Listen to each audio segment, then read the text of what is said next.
pessoal, sejam todos muito bem-vindos a Doctors TV. Eu sou o Duda Nagli e hoje eu estou aqui com a doutora Denise Carvalho.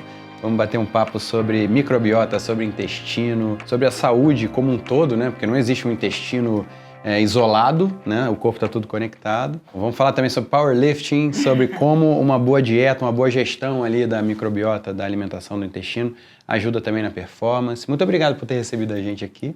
Eu que agradeço, um prazer, honrada pelo convite e vamos tornar isso aqui bem interessante para todo mundo. E você estava comentando comigo aqui nos bastidores que você tem um lado educadora, professora, muito forte, né? Eu falo que antes de ser médica, eu sou professora. Não, e o ser humano é um bicho social, né? A gente precisa ensinar para aprender, né? Verdade, porque grava na memória, perfeita essa mais frase.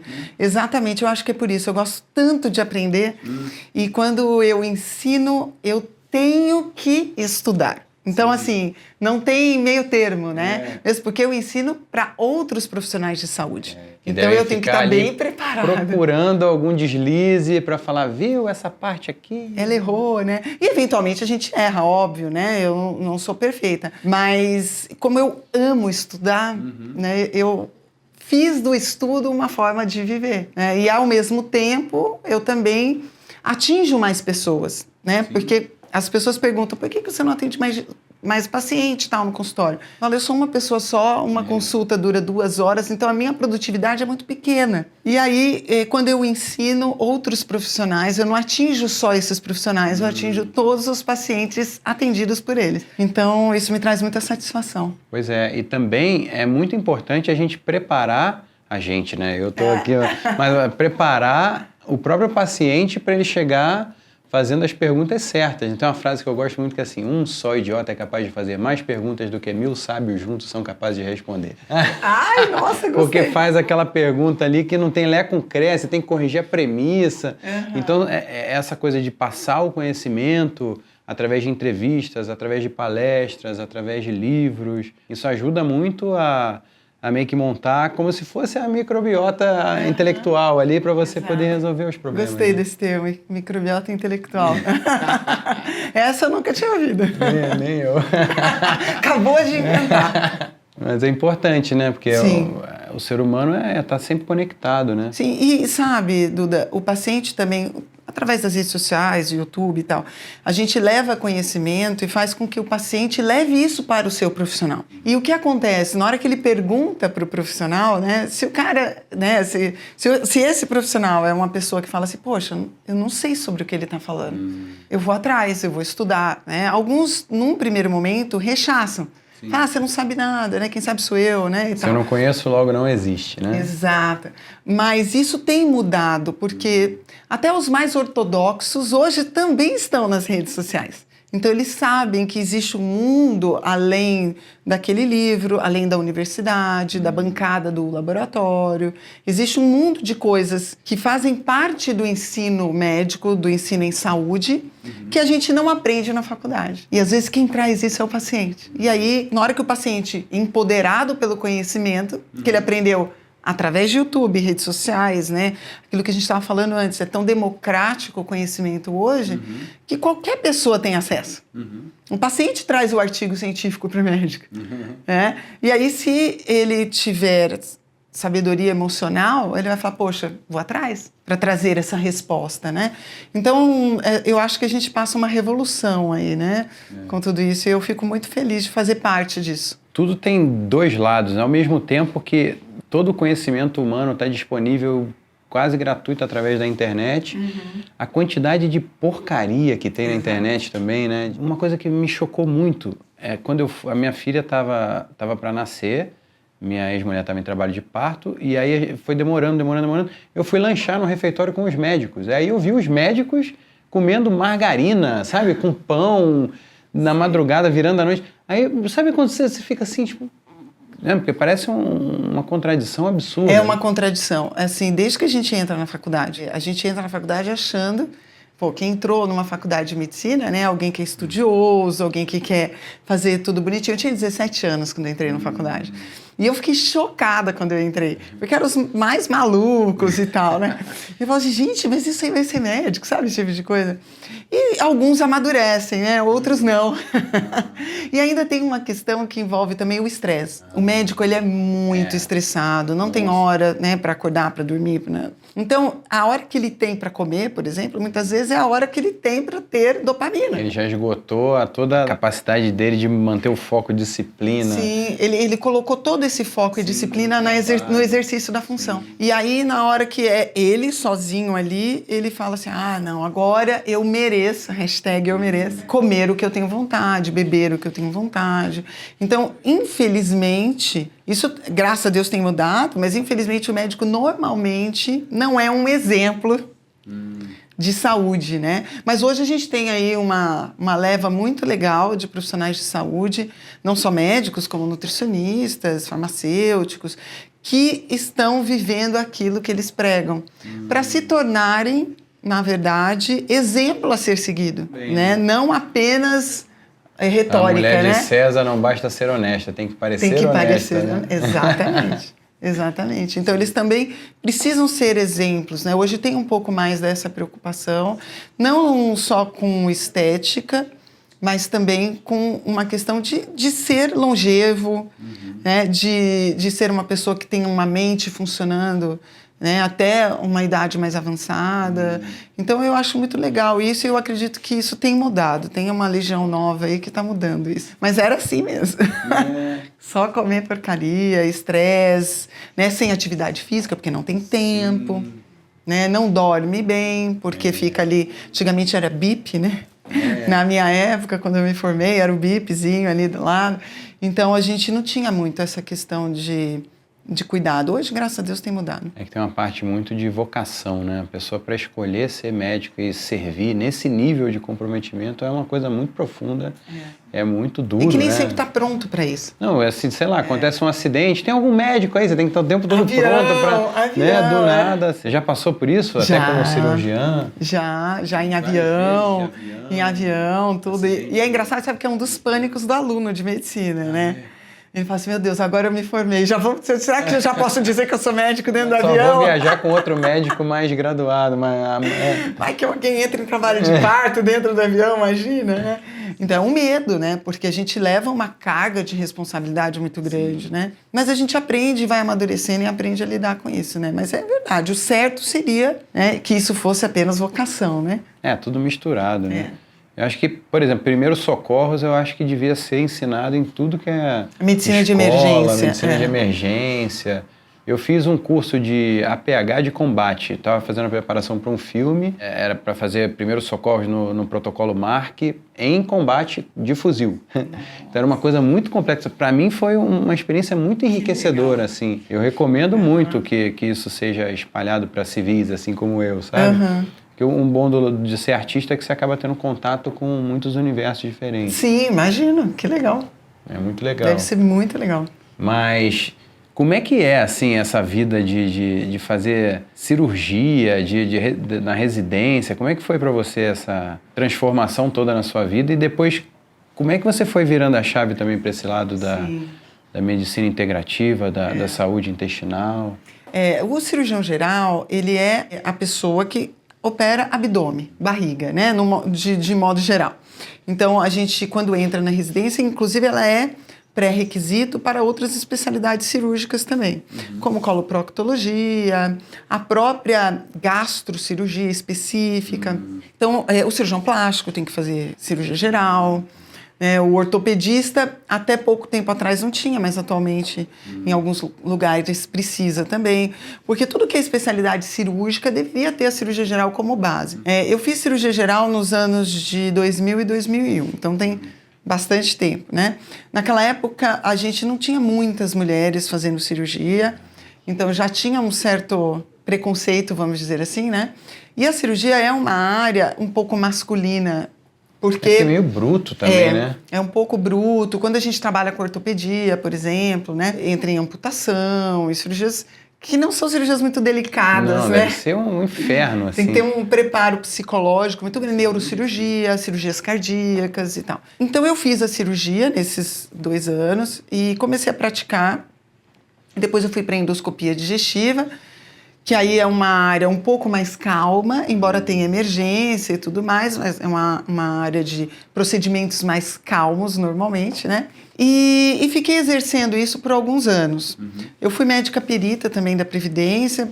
Na época fui concursada, eu trabalhei mais de 10 anos como perita. Só coisa leve, né? Ameaça de morte, só coisa leve, tranquilo. Passei por todo esse tipo de situação.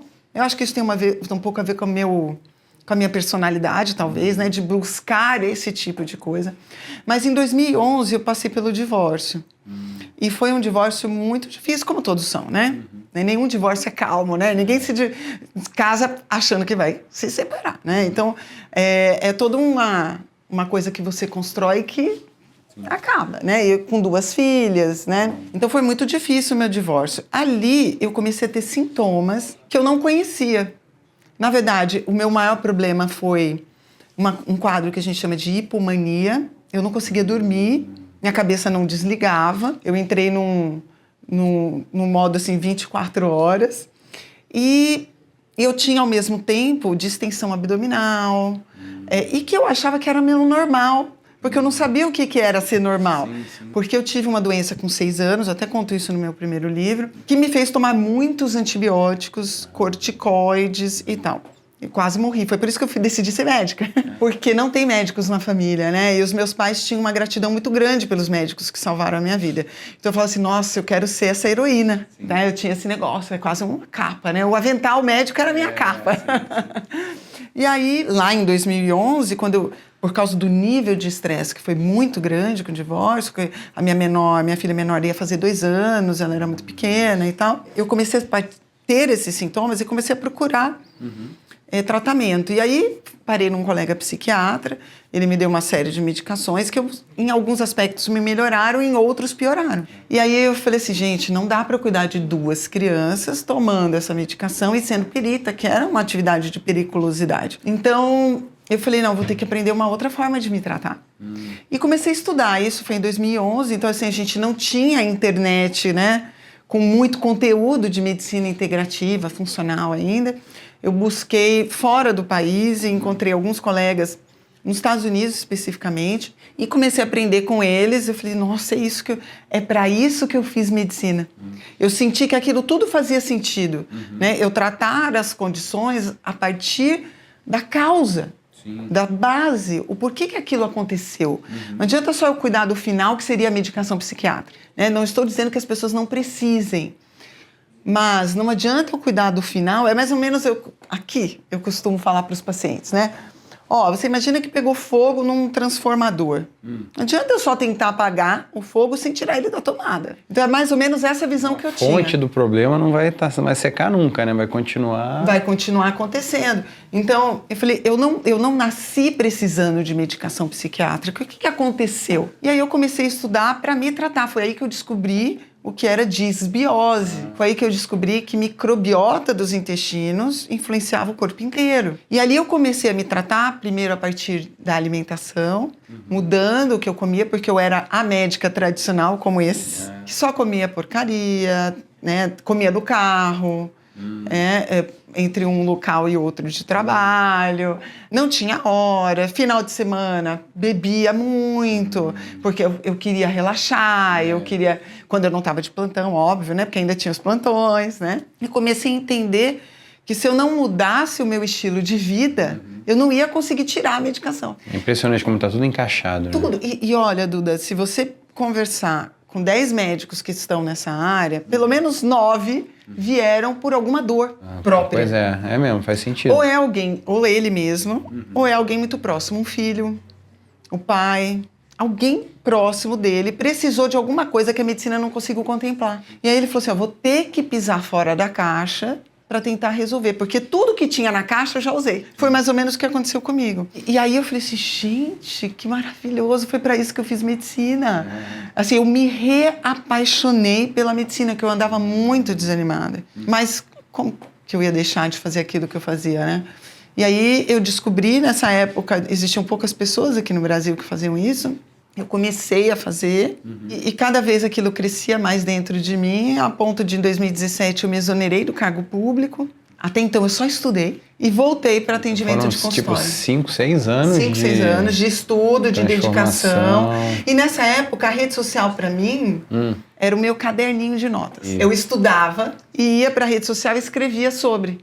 E aí as pessoas começaram... Era uma pegada de blog, de Tipo texto? assim, Era mais texto do que Era vídeo? mais texto, porque Instagram era só texto, né? Não era tinha foto vídeo. com a Era legenda. foto. Ou então a própria foto do texto, né? Exatamente, era isso. E aí eu começava a escrever e as pessoas começavam assim, onde que é o consultório da senhora? Eu falava assim, eu não atendo. Porque eu era só funcionária pública. Eu só estudava e trabalhava como perita. E aí chegou num dado momento, eu falei, isso aqui não cabe mais dentro de mim. Comecei a palestrar sobre isso. Em 2015, 2016, comecei a viajar. E viajava. E aí começou a atrapalhar o meu cargo público. Eu falei, vou ter que pedir exoneração. E aí voltei para o consultório, montei consultório. E depois de 1 ano, 2, aí eu pedi exoneração. E aí hoje eu sou muito mais professora, como eu falei para você, do que médica. Então, as pessoas falam assim, na minha cabeça eu sou médica, no coração eu sou professora. Mas tem muito isso, né, do cuidado. Você tem que... Sei lá, minha filha tem 5 anos. Cuidar é ensinar, né? É você dar autonomia para a pessoa, né? Exato. Porque senão você não está cuidando, você está só remediando, você está só você tá resolvendo um problema assistindo. no curto prazo. Mas se você quer realmente construir um sistema, uma saúde, um organismo saudável e independente, você tem que formar, né? Exato. E é o que eu faço também em consultório, né? Porque aqui no consultório é principalmente ensino. E eu costumo falar o seguinte para o paciente, olha... É uma consultoria particular misturando com consulta, né? Porque assim, eu não sou... eu sou o trilho. Quem leva o seu trem é você é a locomotiva. Então você passa 2 horas comigo aqui no consultório, mas eu tenho que te ensinar como se comportar lá fora, porque eu não vou estar do teu lado. Falando, olha, isso come, isso não come. Embora o que eu faço seja mais ou menos uma consultoria, né? Porque o paciente continua, pelo menos por 3 meses, trocando informação comigo. Por exemplo, eu passo uma orientação, uma suplementação, e esse paciente fica discutindo ao longo pelo menos por 90 dias, se ele continua, se ele não continua, se eu mudo o rumo se eu mudo o trilho de lugar, mas quem leva é ele. E por quê? Eu quero que o paciente se forme, ser autônomo, para que ele não seja dependente de mim, para que ele saiba como levar dali para frente. Na verdade, o médico, ele é um educador em saúde, ele deveria ser. E por isso que a gente deveria ser o primeiro a mostrar e dar um exemplo.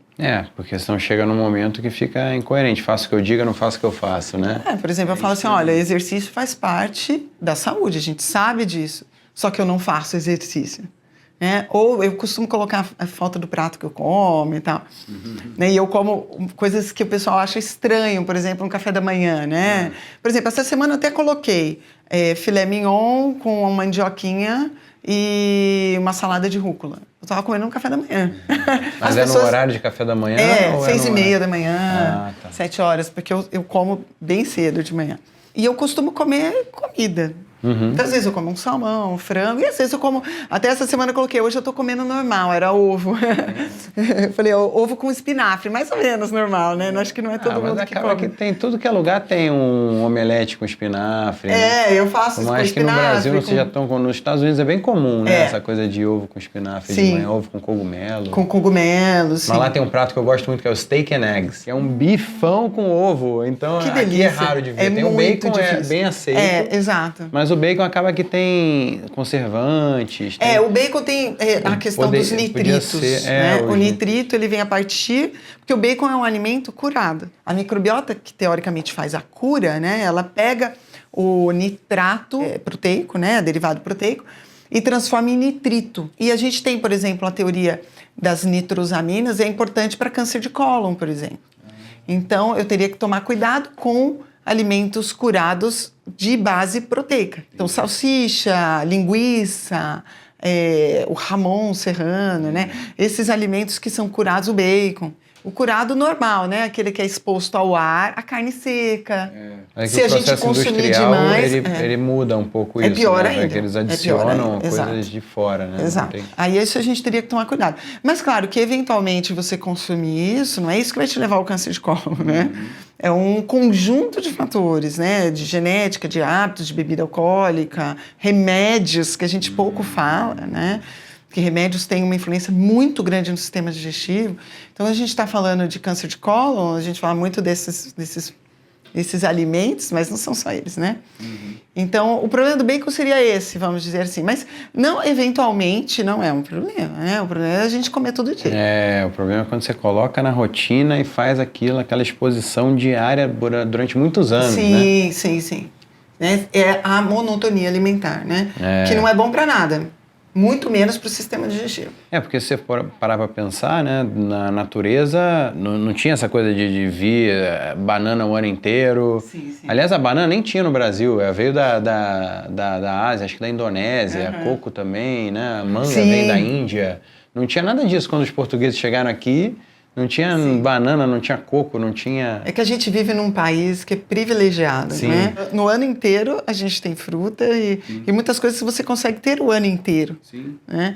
E a gente é privilegiado e nem dá valor, né, para isso, né? O quanto que a gente pode ter de variedade. Fruta da estação, eu não sei. De vez em quando eu vejo no Instagram alguém postando. Acho que você postou recentemente, né? Sim. Das frutas da estação. Exato. Vai dar aquele toque, porque em tese ela tá melhor. Melhor, porque... ela é mais barata e mais nutritiva. Se a gente respeita a natureza. Né? Então, a gente tem o ano inteiro, a gente tem coisa nova, né? Que a gente pode consumir e que dá a variedade alimentar. Porque o supermercado tem tudo sempre, o ano inteiro, igualzinho. Isso é um dos fatores que traz saúde para o intestino, para a microbiota intestinal.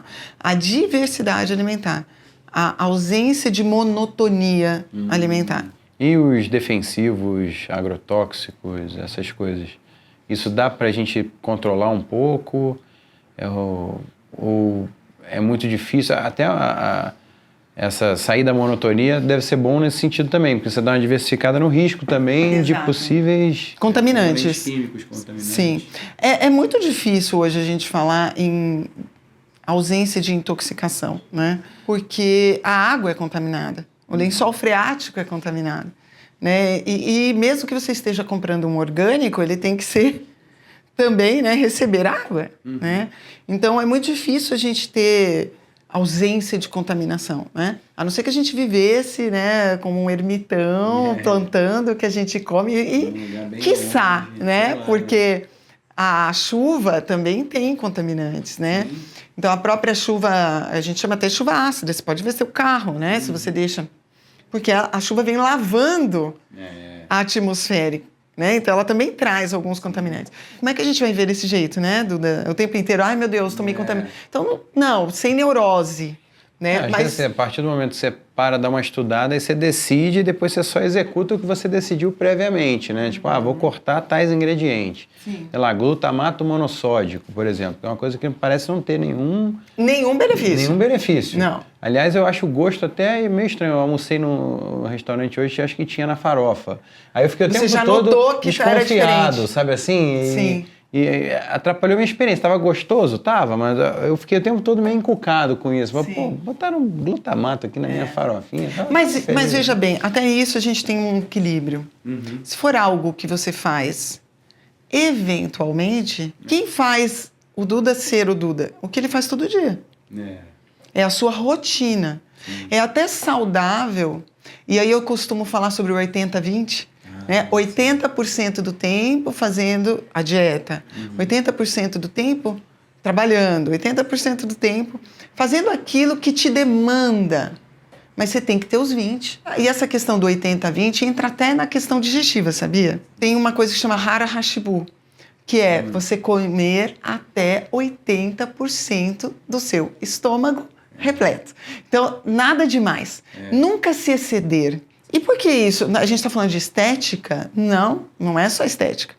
A gente está falando no quê? Na sua capacidade de digestão. Se eu não exceder os 80%, eu mantenho uma área no estômago, no intestino, para que ele possa fazer o processo digestivo, que é o churning, né? Que é a gente fala que o estômago não tem dente, então a gente tem que mastigar para comer.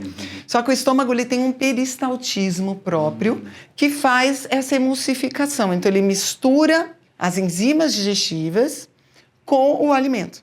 Como se fosse ali uma batedeira, uma coisa de amassar pão, um processador, né? Exatamente. Se eu consumir até 80%, eu permito que ele tenha espaço para fazer isso.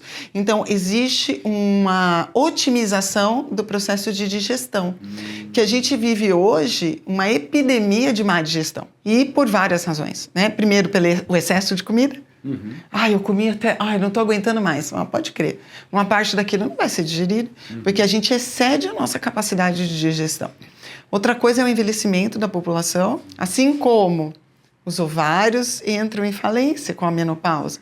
Né? Tudo envelhece. O estômago, o pâncreas, o intestino delgado, que é onde o processo digestivo efetivamente ocorre, eles também envelhecem. Então, e a população cada dia mais velha. Eu tenho 49 anos. Antigamente, uma pessoa de 49 anos não estava com a minha energia, não estava fazendo o que eu faço. Provavelmente eu estava tricotando, já pensando nos netos, se é que eu já não tinha. Não é? As coisas mudaram. As pessoas hoje vivem muito mais. E as pessoas mais velhas tendem a também não querer jantar muito, comer comida pesada à noite. Porque não consegue digerir. Sim. A gente já começa a entender, se você conversar com pessoas mais velhas, que elas comem cada vez menos. Mas é intuitivo, porque ela sabe que ela não consegue digerir, ela fica com aquilo muito tempo no estômago, se sente mal, o intestino depois não funciona adequadamente. Então, um dos processos é o envelhecimento normal, né? Nenhum envelhecimento doente, nem estou falando de envelhecimento doente. Todo mundo diminui a sua capacidade de digestão. Então, esse é um outro problema. Outro problema é o nível de estresse. Estresse também pode contribuir para atrapalhar o processo digestivo? Nossa, demais. Eu diria que hoje, além do overeating, né, do comer demais, o estresse seria, eu acho que uma das principais causas de inibição do processo digestivo. Quando a gente tem um estresse, quem comanda a reação ao estresse, entre os sistemas nervosos autônomos, é o simpático, que causa taquicardia, que causa aumento da frequência respiratória, né? Ele abre a pupila para você enxergar melhor. É toda uma resposta física àquilo que você percebe como estresse, que isso é importante a gente falar também. O que é estresse para mim não necessariamente é para você. E quando isso acontece, eu tenho uma inibição do processo digestivo. Quem comanda o processo digestivo é o parasimpático. Quem comanda o estresse é o simpático. Então, enquanto eu tenho um elevado, o outro está inibido. Então, o estresse, se é um estresse agudo, um assalto, qualquer coisa do tipo, não há nenhum problema com o sistema digestivo. É que esse tipo de estresse é muito normal na natureza, né? Você passa um bicho, vê uma aranha, um leão, uma tribo rival. Exatamente. Mas essa coisa de receber notificação o dia inteiro, até tarde da noite, ficar o tempo todo vendo novidade, desgraça. Política, futebol, religião. Terremoto, tsunami, acidente de carro, assalto, tudo isso, tudo do nada você tá rolando ali. Você está sendo bombardeado né? todo dia. Então, o que acontece? Eleva o estresse, só que ele não volta aqui.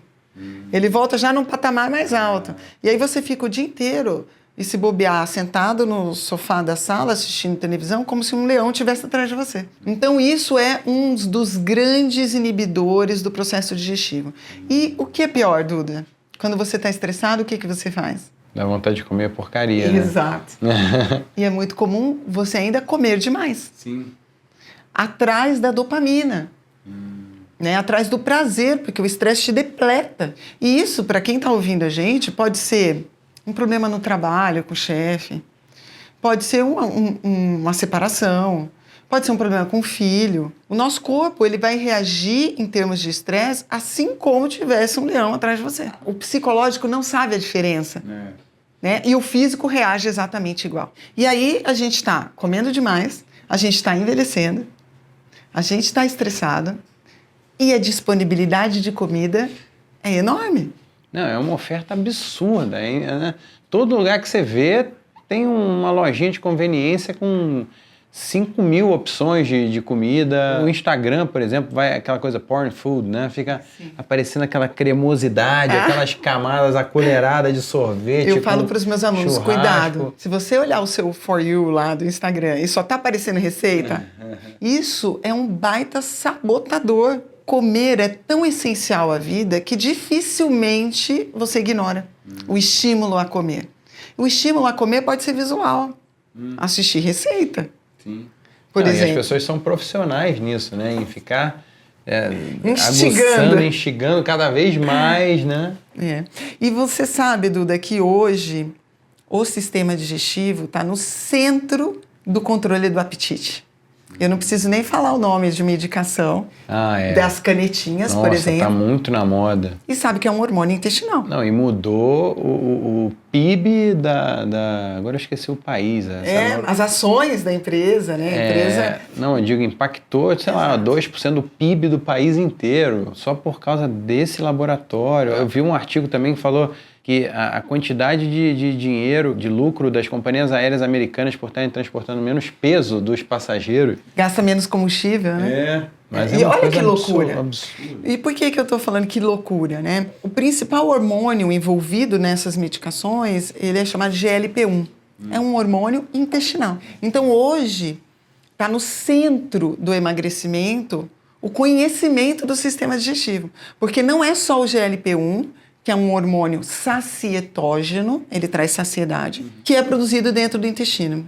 A gente tem, por exemplo, outras medicações mais novas que usam o GIP, que é um outro hormônio, o glucagon, que é um outro hormônio, um agonista do receptor do glucagon, mas a gente tem pelo menos mais 3 ou 4 hormônios intestinais que agem na saciedade. Ou seja, o sistema digestivo virou a vedete agora do momento. Até a Associação Americana de Gastroenterologia, da qual eu faço parte, tem um guideline que é emagrecimento para gastroenterologistas. Eu estou indo agora, em maio, para um congresso nos Estados Unidos, da Associação Americana de Gastroenterologia, que uma grande parte do congresso está falando sobre isso. E quando que a gente ia falar que emagrecimento tem a ver com o gastroenterologista? Ou quem trabalha com o sistema digestivo? Sempre foi do endócrino. Embora ainda seja do endócrino, porque a gente está falando de hormônios, coisas, né? Porque uma coisa puxa a outra, né? Aquela Tostines vende mais porque é fresquinho porque vende mais. Porque quanto mais eu pesquisei essa propaganda, porque eu acho demais, isso é do meu tempo, hein? Do meu também. E aí, quanto mais porcaria você come, aí mais você está atrapalhando as bactérias boas e está oferecendo um ambiente propício para as bactérias ruins. Exato, que alteram a secreção desses hormônios. Sim. Então, hoje a gente está aí com essas vedetes, né? E eu sempre falo, inclusive na minha rede social, tomem muito cuidado com isso. Porque esses hormônios são da fisiologia normal. Por que o sistema digestivo teria interesse... Presta atenção. Por que o sistema digestivo teria interesse em produzir hormônios que trazem saciedade? Eu costumo fazer essa provocação com os meus alunos. A natureza sabe. São vários hormônios. E por que eles fazem isso? Por que o sistema digestivo faz isso? Porque o sistema digestivo quer controlar o quanto você come, para que ele tenha capacidade de lidar com aquele alimento. Se você come demais, excede a capacidade do sistema digestivo de lidar. E a espécie foi construída na escassez, né? Diferente dos tempos modernos, que tem abundância de caloria para tudo que é lado. Exatamente. Até para a pessoa, na escassez, conseguir não morrer de fome. Ficar pensando só nisso, aí não consegue traçar um plano para migrar e aí achar mais berries e achar um antílope. Exato, até conseguir achar, né? E matar, né? E comer. Tem que levar tudo que tem, a criança, um monte de criança, idoso, atravessar uma montanha na era do gelo. Exato, para mudar de lugar. Guerra de tribo, para achar uma trilha de um animal para caçar, Quantos dias ficava sem comer, né? Nossa, devia ser muito. E sabe que é muito interessante? O que mais estimula esses hormônios sacietógenos? A presença de nutriente na luz intestinal. Eu tenho receptores para esses nutrientes. Então, se eu como alimento pobre em nutriente, eu tenho pouco estímulo de saciedade. Então, a dieta tipicamente ocidental, rica em produtos alimentícios, que são riquíssimos em calorias, mas pobres em nutrientes, é uma dieta que não traz saciedade. Aí, o que eu faço? Eu vou lá e tomo o hormônio da saciedade, que é a canetinha. Aí, o que eu costumo dizer? Esse hormônio fica desnutrido e fico estimulando. Agora tem um outro problema, porque esse hormônio, na natureza, em nós, ele tem uma meia-vida, ou seja, o tempo que ele demora para ser metabolizado, de 2 minutos. E aí eu tenho 2 picos, né? O GLP-1 eu tenho 15 minutos logo após que eu como, e eu tenho um pico depois de 1 hora.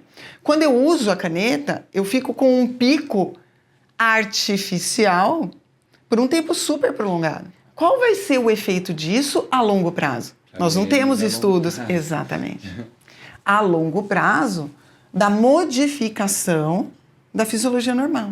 Então, isso é um grande problema e eu sou uma grande crítica ao uso crônico desses hormônios, porque tem gente usando há anos já, que trazia dos Estados Unidos e tal. Qual vai ser o preço disso posteriormente? Nós não sabemos. Existe suspeita de, por exemplo, tumores de tireoide, tumores pancreáticos, um fenômeno também de resistência ao hormônio. Como tudo, a gente se adapta com quase tudo, né? Como qualquer hormônio que é tomado externamente. A não ser que você nunca mais vai produzir. Por exemplo, uma mulher ou um homem na menopausa ou numa andropausa, né? Eu não produzo mais o hormônio. Eu, por exemplo, eu estou na menopausa. Eu não produzo mais. Não adianta eu querer modular a dieta. Não adianta. Meus ovários pararam. Aí eu usar o hormônio externo é diferente, porque eu não vou mesmo mais produzir. Agora, quando eu tenho órgãos que podem ainda produzir e eu fico colocando o hormônio externo, eu posso inibir a minha própria produção e eu posso causar o fenômeno de resistência. Porque eu modulo a presença de receptores. Os receptores agora eles estão sempre cheios, eles vão começar a ficar resistente à quantidade de hormônio. E na hora que eu tirar? Tá evidente essa dependência já na cultura, né? Eu não sei fisiologicamente, mas na cultura é evidente, assim. E aí a pessoa não tem nem confiança para começar a dieta e mudar os hábitos, porque ela fica condicionada também a só fazer quando ela vai fazer o tratamento junto. E achar que toda a glória dos seus resultados é do hormônio, não é da mudança de hábitos, da mudança de dieta. Eu não sou contra se a gente... Ela não quer emagrecer, ela quer ser emagrecido. Mas isso é... Acho que eu vi o Dr. Samuel Dalilás falando isso no canal dele outro dia. E isso é um fenômeno que não é de agora, né? Sim. É de muito tempo. As pessoas querem uma pílula mágica.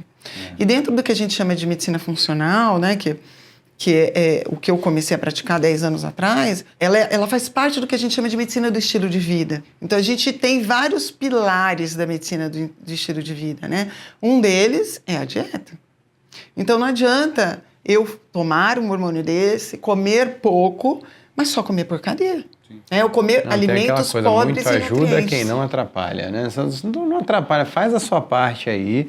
E depois, se precisar, em alguma situação extrema, você pode fazer o uso. Se a pessoa quiser usar, né, o colega quiser prescrever, né, por 1 mês, 2 meses, para que a pessoa consiga porque pode focar na dieta. Start ali, para sair da inércia. É muito difícil sair da inércia. É muito difícil. Dar aquele empurrãozinho inicial ali para começar a girar a engrenagem, para daqui a pouco pegar o momentum ali, né? Ou que seja acompanhado da atividade física, porque essas medicações levam à sarcopenia, né, a perda da massa muscular. Isso é muito perigoso, né? Muito. E aí é o que a gente chama de falso magro. Ainda mais dessas pessoas que pesam muito, né? E a coisa das redes sociais, as pessoas querem estar bem na foto, né? Que muitas vezes é mentira. Não, quase sempre. Na hora que você encontra a pessoa, você nem reconhece. Cadê? Não é? Né? Assim, cadê aquela pessoa? Ai, você, desculpa. Não, e tem uma doideira, porque assim, hashtag sem filtro, mas se foi feita, a foto foi feita por uma câmera de smartphone, o filtro já está lá inerente ao próprio funcionamento do software que computa os dados, processa os dados, porque o sistema operacional quer te agradar. Assim como o Instagram quer te agradar também.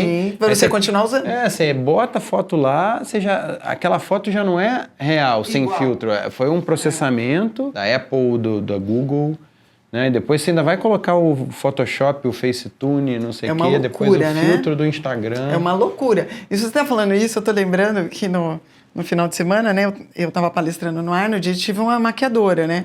Eu não costumo usar maquiagem, né? Aqui eu tô com um pouquinho, tá, gente? Porque era uma ocasião especial, mas normalmente eu não uso.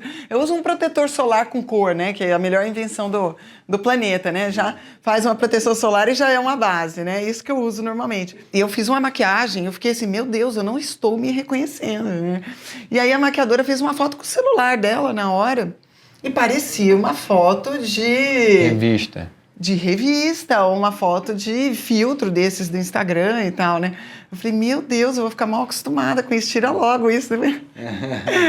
Aí eu tava assim, outro dia pensando, eu falei, olha, eu vou colocar assim, expectativa e realidade, fazer uma foto minha hora que eu acordo.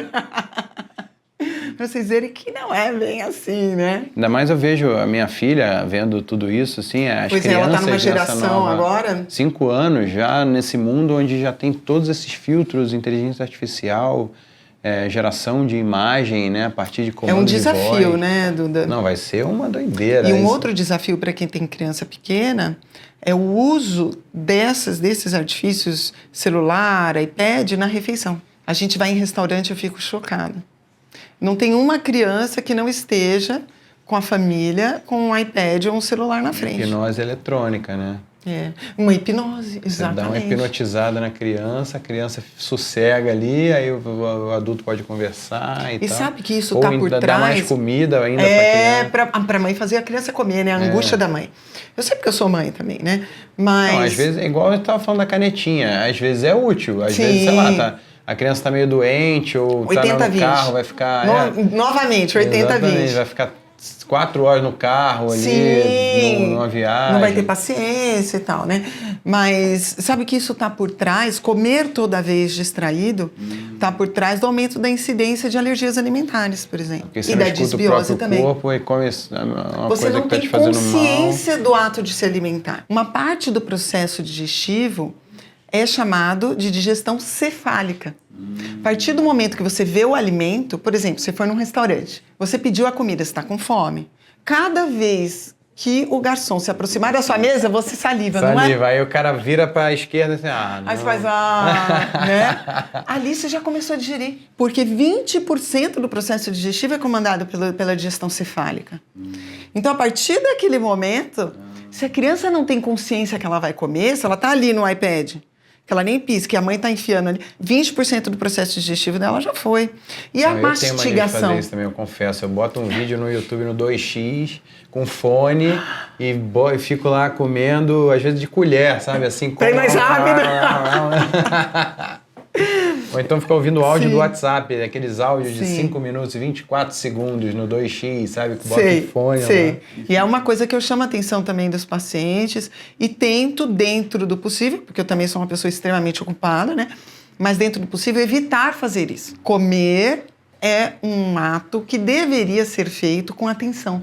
Tem até um termo para isso, chama Mindful Eating. Comer consciente, por causa do processo digestivo mesmo. Então, isso também entra no estresse. Né? Que a gente está falando que o estresse inibe o processo de digestão, a ausência do mindful eating também. Quando a gente não faz mindful eating, é muito comum a gente ter que comer bebendo, porque a gente engole que nem um comprimido. Você pôs na boca, sentiu o sabor, você não transformou o seu alimento numa pasta e já engoliu. Aí você fica jogando água. Vai agarrando, você pega ali água. Quando é água, né? Porque às vezes é aquele refrigerante, Coca-Cola brava, que parece um solvente. Um refrigerante, né? Para ajudar. Que é até usado para limpar coisas, né? Na pia entupida, essas coisas. Você está desentupindo aqui também o seu sistema quando você joga um refrigerante para isso, né? Então, esse é um dos grandes problemas também que a gente vive hoje, a pressa na hora de comer. Lembra que eu falei assim, eu, quando médica tradicional, comia dentro do carro. Você acha que tem cabimento? Não, e tem essa herança da sociedade cristã também no Brasil, né? Que é muito forte, que é a coisa da gratidão, agradecer ao alimento. Está se perdendo um pouco isso. Se perdeu isso, Até exato. filme americano tem aquela coisa de todo mundo fazer uma prece, agradecer o alimento antes. Isso é muito legal. Porque acaba que te coloca ali, né? Realmente dando valor àquele recurso escasso que está abençoando todo mundo ali. Que é o que te permite sobreviver, né? A gente não obtém nutriente a partir de outra via que não se alimentando e através do sistema digestivo, e a gente não presta atenção nisso, né? A não ser por vias de exceção, que aí seria a via parenteral, a gente não sintetiza nada por fotossíntese, né? A gente não tem outra via de obtenção do nutriente além do sistema digestivo, né? A gente não passa um nutriente na pele e absorve, a gente não passa um nutriente pela bexiga e absorve. Não, é só através do sistema digestivo. Então, ali seria realmente um momento sagrado, né? Independente da religião que a pessoa tenha, da crença que a pessoa tenha. Aquele momento é um momento de manutenção, que assegura a manutenção da sua vida. Porque a gente só vive à base de nutrientes. Fazer, né? Nada se cria, nada se perde, tudo se transforma. Isso é clássica da escola, eu lembro até hoje também. Da química na escola. Química na escola. Né? Ou seja, o seu cabelo, a sua pele, o seu hormônio, o seu neurotransmissor, tudo é feito de nutriente. Não, eu estava esquecendo de te dar um presente. Eu trouxe aqui também, e vou aproveitar e vou fazer um gancho a respeito da suplementação, porque hoje em dia também, né, com os solos na monocultura mais pobres, com essa coisa de comer a baixa digestibilidade, então... A alta exigência também. Tem um lado bom dessa coisa de conseguir isolar nutrientes, processar coisas, é você também poder ter bons suplementos. Então, eu queria te dar de presente um kit aqui da Doctors First. Obrigada. Com alguns dos nossos melhores suplementos. Obrigada. E vai ser muito útil, porque eu uso suplementos, eu tomo suplementos diariamente, justamente por conta desta dificuldade que a gente tem de obtenção do nutriente a partir do alimento. Primeiro, por causa do esgotamento de solo, como você falou, mas tem um ponto importante, Duda, que é a alta demanda. O processo de estresse, o processo de fabricação de músculo, de fabricação de hormônio, de neurotransmissor, ele é muito demandante em nutrientes.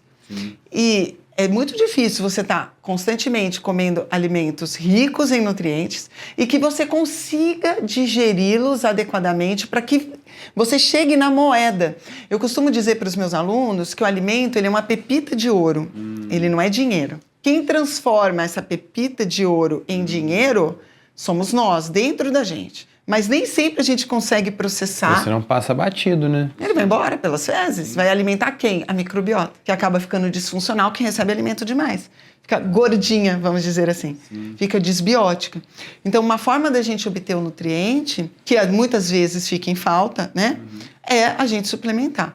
Claro Quais que, são os suplementos, assim, meio que universais? Eu sei que cada indivíduo é de um jeito, cada organismo é de um jeito, cada pessoa vive um momento diferente, mas, assim, ômega 3 ou magnésio, quais formas de magnésio? Eu sou fã do ômega, o magnésio, e o magnésio a gente tem que ter sempre o magnésio quelado, né? Porque a quelação, né? Ou seja, ele está ligado a um carreador, faz com que ele seja transportado através dos intestinos de uma forma muito mais eficiente. Senão acontece o quê? Ele passa reto. Entendi. E aí qual é o problema? Porque microbiota também precisa de magnésio.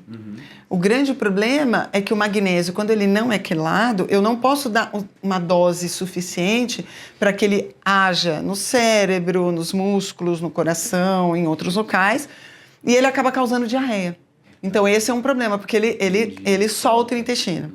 Então, o ideal é que seja um magnésio quelado. E aí a gente tem várias formas de quelar. Tem muito tipo, né? Magnésio glicina, magnésio malato, magnésio treonato. Tem um monte. Nossa, você está quase um profissional já de saúde. Não, mas eu gosto muito, porque a minha mãe sempre entrevistou muito médico, eu cresci vendo ela entrevistar médico, e ela me dava os livros para eu pesquisar. E eu também tive a oportunidade de fazer consultas com um excelente médico. E aí que também foram educadores. Alguns anos, que legal. E eu estou há alguns anos também ajudando a minha mãe no canal, como diretor do canal dela, e também estou agora também com a Doctors TV, além das entrevistas que eu já fazia anteriormente com então, médico. Você está por dentro mesmo, legal. Eu tenho muita curiosidade também. Gosta da área. Então eu posso trazer a pergunta para você responder, porque a minha curiosidade sincera misturada com dúvidas de amigos, dúvidas dos comentários. Da audiência, tudo, né? Então, é importante todo mineral que ele seja quelado. Magnésio e ômega, eu diria assim que seria o básico do básico, né? A gente tem outros direcionados, por exemplo, outros minerais, como selênio, né, que é muito importante para a atividade tiroidiana, só fala castanha do Pará, vou comer uma castanha por dia, mas adianta ou não? Não é o suficiente, o que a gente percebe no dia a dia que não é o suficiente. A gente tem a vitamina D, né, que a gente deveria, antigamente, quando a gente se expunha ao sol, te perguntar isso, a relação do sol com o intestino e com a microbiota. É maravilhoso, sim, principalmente por causa da questão da vitamina D. Agora, a gente sabe que a incidência solar muda a composição de microbiota. Uma microbiota no verão é diferente de uma microbiota no inverno. Uma microbiota de quem vive no Brasil, dentre outras coisas, é influenciada pela exposição solar. É diferente de uma microbiota de quem mora na Noruega. Tá? Principalmente se a gente estiver falando em verão e inverno, né? Por causa da temperatura e da incidência solar. Você sabia que a melatonina, grande parte da melatonina, aliás, a maior parte é produzida no intestino. Não na pineal. A serotonina também tem. A serotonina também, porque a cascata do triptofano, tá aí um outro nutriente muito importante para a saúde, é o triptofano, e principalmente o 5-hidroxitriptofano. Você tem que metabolizar o triptofano para transformar no tal do 5-HTP, Exato. né?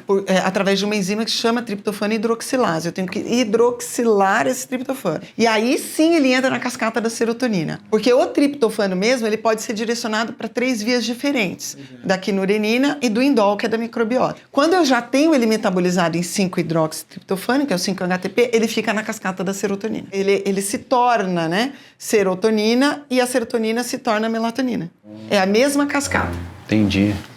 A maior parte da melatonina e da serotonina são produzidas no intestino, para o próprio intestino. E uma das principais funções é imunológica do intestino, porque 80% do sistema imunológico está no intestino. Então, o triptofano, principalmente o 5-hidroxi, é muito importante também para a saúde como um todo. As vitaminas do complexo B, vitaminas do complexo B, essenciais para a saúde, para o processo de detox hepático, para a renovação celular, para a multiplicação celular, para a metilação de DNA. Então, evitar alguns problemas mentais, né, intestinais, hepáticos, então todas do complexo B, né? A gente fala muito de B12, B9, que é o ácido fólico, ambos na forma metilada, que a gente diz. O metilfolato, essas coisas. Pronto, já sabe. Porque já é igual o 5-HTP tá para o triptofano, o metilfolato tá para a vitamina B9, né? Isso, que é o ácido fólico, né? E aí o metilfolato é o ácido fólico na forma ativa. A gente tem a metilcobalamina, que é a B12 na forma ativa. A gente tem a B6 na forma ativa, que é o piridoxal 5-fosfato. E a gente tem as outras do complexo B, por exemplo, para a saúde mental. Você toma um leite desse de vegetal com vitamina B6 adicionado. Isso aí vale a mesma coisa do que uma boa alimentação ou isso é perigoso? Então, depende do que foi adicionado, né? A gente sempre fala assim, a indústria, ela diz enriquecido com. Enriqueção, Essa palavra seduz nós bilionário. Não é? Você olha ali, enriquecida, farinha enriquecida com ferro. Nós pais ficamos assim, nossa que fala, bom. Nossa, vou dar esse biscoitinho Tô aqui. dando Petit Suisse, lembra do Petit Suisse que eu era viciada quando criança, né? Era o Danoninho. Danoninho, né? Que vale por um bifinho. Vale por um bifinho, uma cara de pau. Pois é. Era enriquecido, né? Com ácido fólico, com ferro, com tal. O que é enriquecido, normalmente, é com a forma bruta, não com a forma ativa. A forma ativa é muito mais cara. E mesmo assim não é caro, tá, gente? Não, é difícil de você colocar no processo industrial também, imagino, né? Pela quantidade e tal, né? Então, não é igual a gente obter, né? Então, por isso que muitas vezes a gente precisa do suplemento. Vitaminas do complexo B, magnésio, ômega, vitamina D, seria mais ou menos assim o combo básico. E a D adianta suplementar ou precisa de fato pegar sol? Adianta. E o que tem que ter na dieta para o sol fazer um efeito positivo? Porque também não é só pegar sol, você tem que estar com vitamina C, tem que estar com você tem que ter os cofatores, né, da vitamina D, vitamina K2. E aí o sol em relação com o que tem que ter no sistema para o sol fazer um bom efeito? Primeiro tem que depender da cor da pele também, né? Então a gente sabe que pessoas que têm mais melanina produz menos vitamina D. Isso engana, né, muita gente, né? Então, o brasileiro, a gente é mais moreno de pele, né? Então, a gente tem mais melanina na pele. Eu ia falar melatonina, né? Parece, mas não é. A melanina, ela confere uma proteção natural. Quanto mais melanina, mais exposição ao sol vai produzir a mesma quantidade de vitamina D. Perfeito, exatamente. E aí eu tenho que dar mais vitamina D para as pessoas que têm peles de coloração mais escura. Então esse é um problema, é um paradoxo, né? Que a gente vê aqui no Brasil. A gente tem muito sol, mas a gente também tem pessoas com mais melanina. Então elas têm que tomar mais sol para produzir mais. Então esse é um dos fatores. Outra coisa, o uso do protetor solar, que atrapalha também, né? Principalmente se a pessoa se besunta inteiro de protetor solar, morre de medo do sol. Então eu tenho uma restrição, fora os nutrientes, como você falou, né? Então a vitamina K2 é uma vitamina importante para o aproveitamento da vitamina D. E as outras lipossolúveis também, como A e a E. Né? Então, normalmente, quando a gente faz uma suplementação de vitamina D, a gente usa todas. Até porque já está ali no óleo, já pode juntar tudo. Exato. Então, normalmente, a gente usa todas porque uma é Mas eu lembro cofator uma vez da eu outra. aprendi que tá com uma boa concentração de vitamina C no sangue era bom também para você metabolizar A vitamina D, E a exatamente. vitamina C, ela oscila, né? Você toma, por exemplo, um efervescente daquela de 1 grama. Dá um tempo, dá um pico, depois o corpo limpa. Então é melhor você tomar doses menores de formas constantes, até a Exatamente. versão lipossomal, a Doctor's First tem a vitamina C lipossomal Exatamente, por conta exato. disso. Por quê? Porque a vitamina C ela é hidrossolúvel. Quando você faz uma vitamina C lipossomal, você torna ela permeável na gordura. E aí eu posso armazenar mais. Aí até soltar a vitamina da gordura demora. Aí Demora vai soltando mais, aos poucos, exatamente. Com as hidrossolúveis, a gente urina muito fácil, né? Porque ela sai na urina. Então teria que ficar tomando, né? Exato. A vitamina C, assim, as do complexo B, são hidrossolúveis também. Então é importante quando vocês comprarem um suplemento, ver se não misturaram no suplemento vitaminas hidrossolúveis com lipossolúveis, porque uma atrapalha a outra. Então esses multivitamínicos que são a solução para tudo. Ah, não, de A, zinco, sei lá. Exato. Né? Esse é um problema, porque está tudo misturado ali. O que a indústria deveria fazer? Né? Compensar a perda. Então, fazer uma dose maior para que compense essa perda, né? O que não fica também muito viável. Tem que tomar uma cápsula desse tamanho ou ficar ou tomando várias um cápsulas. monte, né? Igual uma castanha, um pote de castanha só na cápsula. E a gente sabe que tem gente que tem problema em engolir cápsulas, né? E aí... Eu tomo um monte, eu faço stories, aí o pessoal fala, nossa, você vai passar mal. Aí essa pessoa provavelmente é uma pessoa que come um monte de porcaria, margarina. Tá mais preocupada cerveja, com o seu suplemento. E fala, nossa, esse negócio deve fazer mal, ficar tomando esse monte de cápsula. Vai fazer mal pro fígado, né? Normalmente tem essa crença aí, né? Mas a cervejinha que você toma no final de semana, você não faz mal para o seu fígado, né? Pensando no intestino, assim, quais são os suplementos que não podem faltar? Você falou no ômega 3, Todos eles são bons para o intestino. Mais especificamente, glutamina, excelente para o intestino. Cúrcuma, né? O pozinho amarelinho, né? Então, muito bom para o intestino também. Inclusive para o controle da microbiota. Canela, e principalmente a canela verdadeira. Eu ensino, não é a canela normal, né? A gente chama de Cinnamomum verum, que é a realmente, né? Canela, porque a gente tem... Eu não sabia. A canela que não é normal... A canela normal que a gente compra no mercado, normalmente não é a canela verdadeira, que a gente chama. Essa canela é uma canela que ela tem uma substância que a gente chama de cumarina, que ela pode ser tóxica se você consumir demais. A canela verdadeira não tem. A canela, né? A canela verdadeira não tem cumarina. Não sabia não. Tinha a vacalhada até a canela. Ensinei alguma coisa pra ele. Até parece, aprendi um monte aqui. Mas, então tem a canela que não é verdadeira? Exato. Que o pessoal, porque ela é aromática, então você pode usar no alimento, né? Desde que não exagere. Mas ela pode ser até abortiva. Sim. Em grandes quantidades. Então a canela verdadeira não? Não. Canela verdadeira não. Ela é muito boa para o intestino, então cúrcuma, canela, essas todas que a gente tinha falado, glutamina.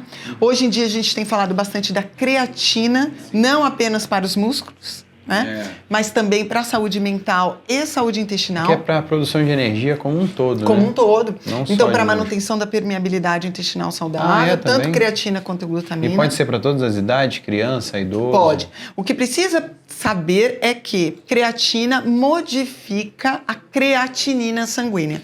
Então, eu perco este marcador como referência para atividade renal. Então, confunde. Uma pessoa que toma creatina, a gente consome a partir de 3 gramas por dia, né?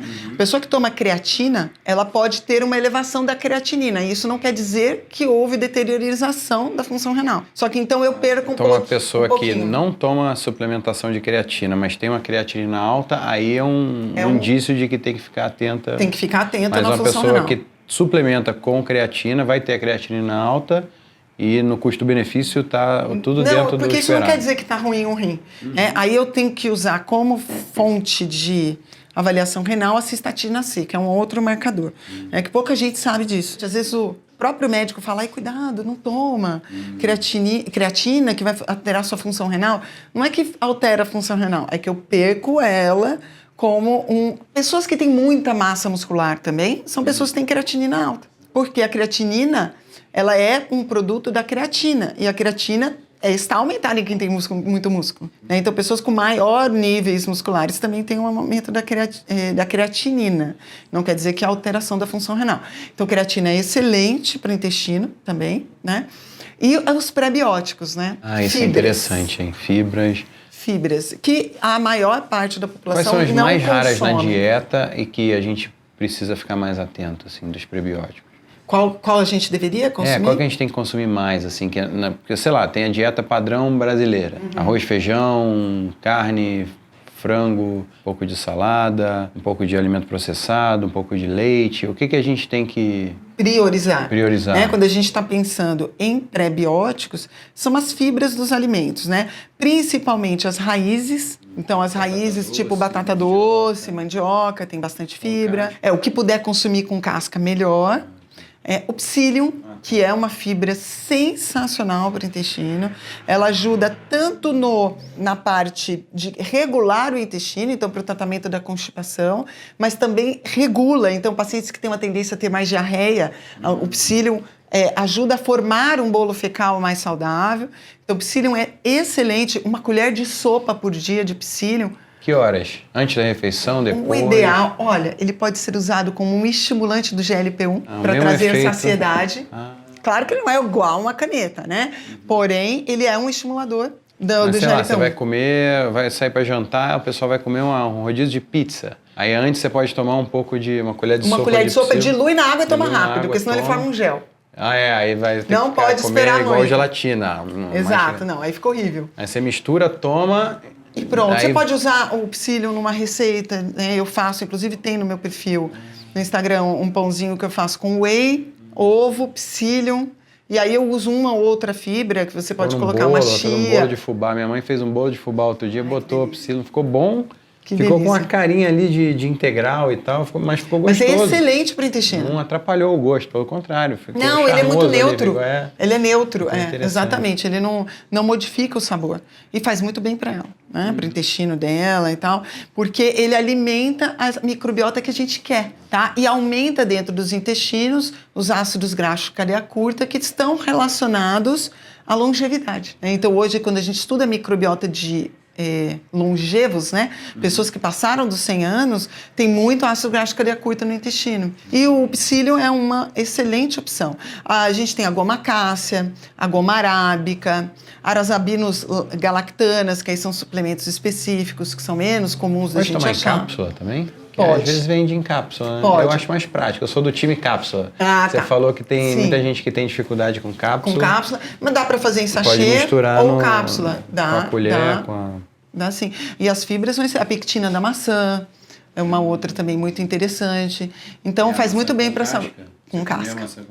Com casca. É super sacietógeno, né? Traz saciedade pra gente. E os probióticos? Tá muito na moda também tomar probióticos. Uma coisa que eu aprendi com o Murilo Pereira, que o ideal era tomar o probiótico em momentos que eu vou ter uma janela sem alimentos grande, então ou antes de dormir, ou logo depois de acordar, seguindo o jejum intermitente e tal. E é como eu mantenho. Mas eu fico na dúvida, será que o recipiente ali, o veículo, ele não tem carboidrato, ele não quebra o jejum? Ou como é que você recomenda? Precisa ver como que ele é manipulado, né? Para mim, probiótico é a cereja do bolo. O resto, para mim, faz muito mais do que o probiótico. O probiótico, ele pode entrar a partir do momento que o paciente já fez todo o resto. E aí eu coloco um probiótico. Por quê? Ele não modifica de forma sustentável a microbiota. O que eu vi? Uma tendência a procurar a pílula mágica. E o probiótico veio com tudo. Probiótico do humor, probiótico da TPM, você vai nos Estados Unidos... Você da alergia. Da alergia. Da menopausa, da gravidez. Você compra por tema, né? Tem toda uma gôndola enorme, não se enganem, colorida não se enganem. por tema. Não se enganem, tem uma indústria que fatura muito com isso, né? Hoje também virou mainstream essa coisa de alimento funcional. Exato. Eu acho ótimo, eu né? acho muito bom. Não estou dizendo que o probiótico não tenha utilidade. Porém, ele só faz... Eu fiz até uns memes já na rede social. Tipo assim, estou tratando minha desbiose, estou tomando probiótico. Eu falei, tá, e você acreditou.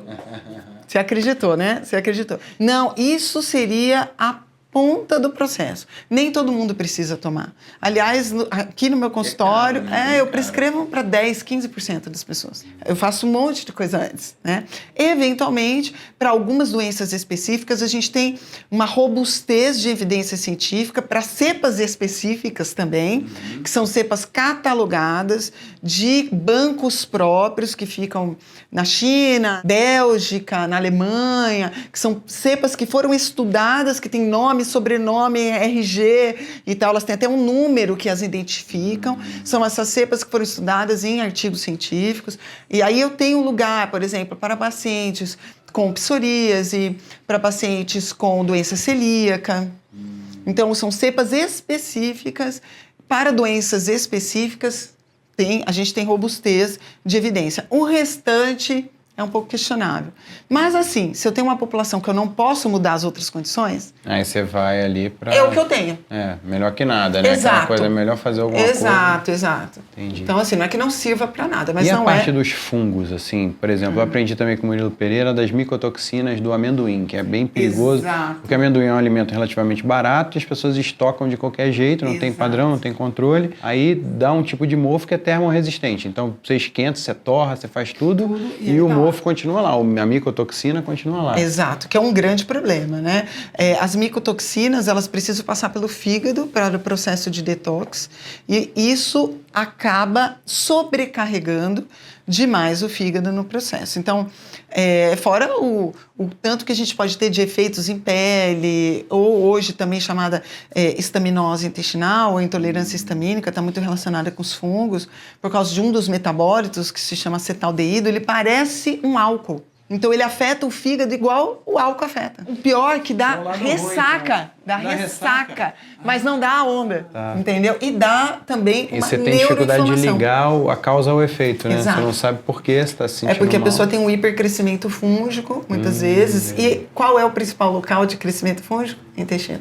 Então, mulheres com candidíase vaginal de repetição, por favor, tirem todos os fermentados, tire amendoim, porque normalmente você está piorando a possibilidade da candidíase e os efeitos da candidíase. Então, cerveja, mulher que tem candidíase não pode tomar cerveja. Não pode tomar vinho, que também é um fermentado. Tem que tomar muito cuidado com os fermentados, inclusive os fermentados que são saudáveis, como a kombucha. Porque acaba tendo fungos bons, mas tem fungo. E os antinutrientes, por exemplo, presente no feijão? Aí tem a dica de deixar o feijão de molho com um pouquinho de vinagre de um dia para o outro. Isso, eu ensino, inclusive, o demolho no meu segundo livro, de imunidade e intestinos. É uma das formas para a gente reduzir a presença dos antinutrientes. A gente tem vários antinutrientes. Agora, sabe que os antinutrientes também têm função. Sabia? Um pouquinho não tem problema. Eles têm uma função imunológica nos intestinos. Então, assim, tudo na vida, a natureza é muito sábia. Tem aquela coisa, muitas vezes a diferença do remédio e do veneno está na dose. É a quantidade. Exatamente, o excesso de grãos, né, como feijão, qualquer grão. Castanha, toda hora. Inclusive todo as snack, castanhas. Castanha, amêndoa. O oxalato também, que é uma o coisa oxalato que hoje também está bem na moda. Farinha de amêndoa, né? Que tem muito oxalato. Bolo low carb, aí a pessoa come 3 fatias de bolo desse tamanho. Não, mas esse é low carb, leite de amêndoa. Tranquilo. Exato, leite tem de muito amêndoa, oxalato. castanha de caju. O oxalato está relacionado à presença de cálculos renais, a dores articulares. Mas uma forma da gente ligado a TDAH também, essa coisa de déficit de atenção. Alterações de humor, cognição. O que a gente tem que pode reduzir a presença dos oxalatos, nem hoje de manhã eu fiz isso. Por exemplo, espinafre tem muito oxalato. Primeiro, você ferver por exemplo, o espinafre antes de consumir, ou seja, cozinhar, e você associar com uma fonte de cálcio. O cálcio quela o oxalato. E os dois saem juntos pelas fezes. Então, por exemplo, o que eu fiz hoje? Eu fiz o espinafre com ovos e queijo ralado. O que eu queria era isso. Quelar o oxalato, porque eu já tive cálculo renal, anos atrás. É a coisa ancestral eu lembro quando eu aprendi que o orégano ajuda na digestão da pizza, tipo, né? Não é só um frufru, o negócio faz sentido. Exatamente, e orégano, por exemplo, é excelente para fungo. O óleo de orégano está muito usado nessa É um antifúngico maravilhoso. Tem um médico muito conhecido, que inclusive estava naquele dia que a gente se conheceu lá em Brasília, que é o Alessio Fasano, que é um gastropediatra de Harvard. E uma vez eu estava assistindo ele lá nos Estados Unidos, uma palestra, e estavam falando muito do oxalato, por exemplo, presente no tomate. Aí ele falou assim, eu como italiano, eu ia estar acabado, né, de tanto oxalato que a gente consome, porém consome com queijo ralado. Então ele falou, olha só a sabedoria, né, da cultura popular, que sensacional, né? Nossa, o papo tá excelente, eu queria ficar com você mais 3 horas conversando aqui, mas a gente tem que... A gente guarda o assunto para a próxima. Um convite já para uma próxima entrevista. Vai ser um prazer. Muito obrigado pela generosidade, por toda a atenção e você ter passado o conhecimento de uma forma tão leve e agradável. E obrigada pela visita aqui no consultório. Seja bem-vinda. Desculpa ter mudado tudo de lugar aqui. Imagina, faz parte. Fernando se empolgou aqui com a gente gravando. Faz parte. Eu que agradeço. Obrigada a todos. Obrigada a você pelo convite. Obrigado ao pessoal da Doctors First pelo convite. Vai ser um prazer que seja a primeira de outras. Enquanto a vocês, continuem assistindo aqui a série da Doctors TV. Tem um monte de entrevista legal. Tem o Dr. Gabriel Azini, tem o Dr. Baracá, tem o Thiago Pereira, medalhista olímpico, atleta de natação, o Demian Maia, campeão mundial de jiu-jitsu. A gente mistura médicos, nutrólogos, nutricionistas, pessoal de medicina integrativa, saúde intestinal, preparadores físicos, todo mundo que tem alguma coisa a acrescentar também nessa busca pelo conhecimento e construção de saúde. Valeu, pessoal, até a próxima!